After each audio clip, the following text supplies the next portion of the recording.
Hello, this is another one of my videos on Alistair Parker's short history of the Second World War. This is from chapter 18 and deals with forced migrations. Permanent forced migration struck parts of Eastern Europe both during and after World War II. The spread of armed Germans across Europe in the years from 1939 to 1942 was like a pestilence, Parker's term, causing tens of millions of men, women and children to be uprooted from their homes. Apart from deportation for extermination or forced labor, there was also deportation for resettlement. Hitler constantly wanted to colonize and Germanize the East, and the process began during the war. First, in 1939, the Germans began to destroy an independent Polish nation, both by removing its social leaders. About half of all professionally qualified Poles lost their lives during the war, mostly through targeted execution, and the expulsion of Polish peasants, who were replaced by German settlers. Large areas of pre-war Poland were made into new German provinces, and many of the native Polish population were deported, loaded into cattle trucks with only an hour's notice or less, and able to carry no more than 27 kilos, 60 pounds of belongings hastily collected. Polish families were kicked and beaten into trains, which were bolted and barred, and then dispatched into the general government area left by the Nazis for the Poles. Families were often broken up, selected children removed to be Germanized, and the men imprisoned in fearsome work camps. At least 750,000 Poles were moved in this way. German speakers from other parts of Eastern Europe took their place by agreement with Allied governments before 1941, by the direct exercise of German power thereafter. About 500,000 of these people were settled in Poland, mainly in the annexed territory or in temporary camps.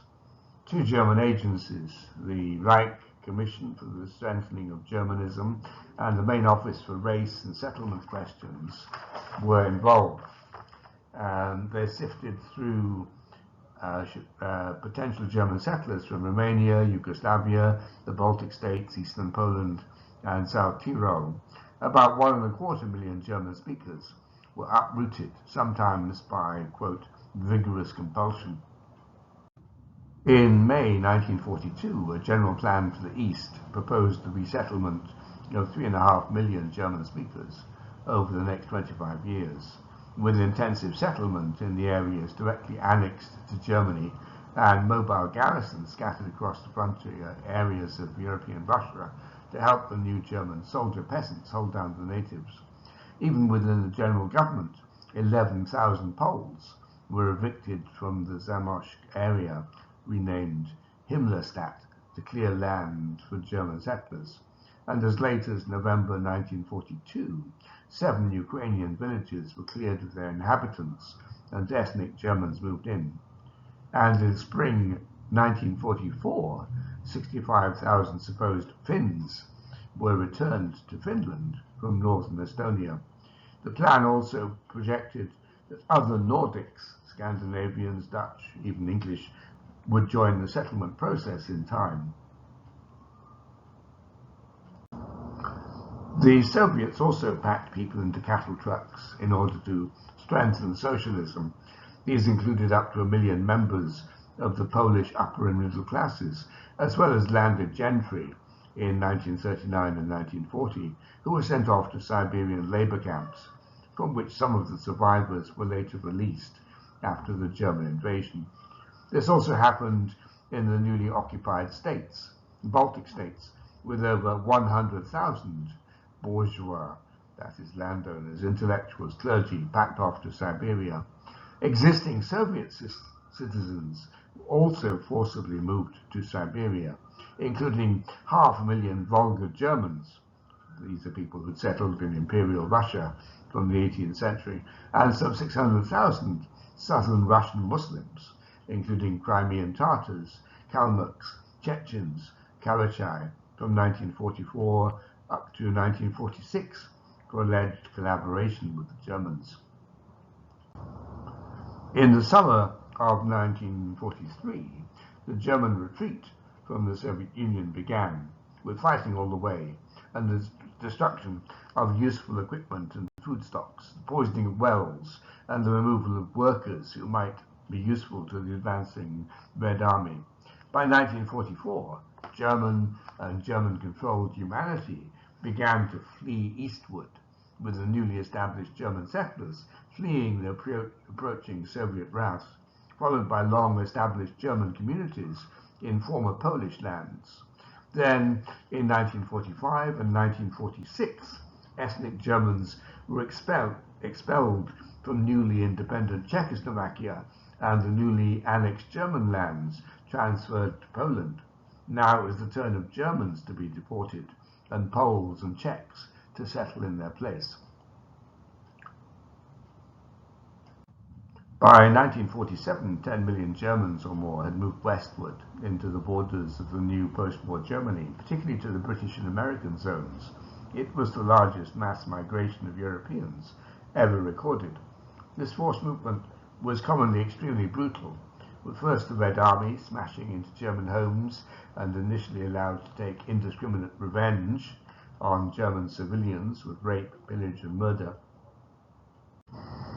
Then followed the expulsions from Poland and Czechoslovakia, carried out with the accumulated bitterness generated by the years of German occupation. Large numbers of people died, particularly among the very old and the very young. Churchill and Truman made repeated protests at Potsdam and appealed for the transfer of people to be orderly and humane, but even as the newly established Czech and Polish governments tried to restrain revenge attacks, it was hard to curb the popular hatred now felt towards the Germans.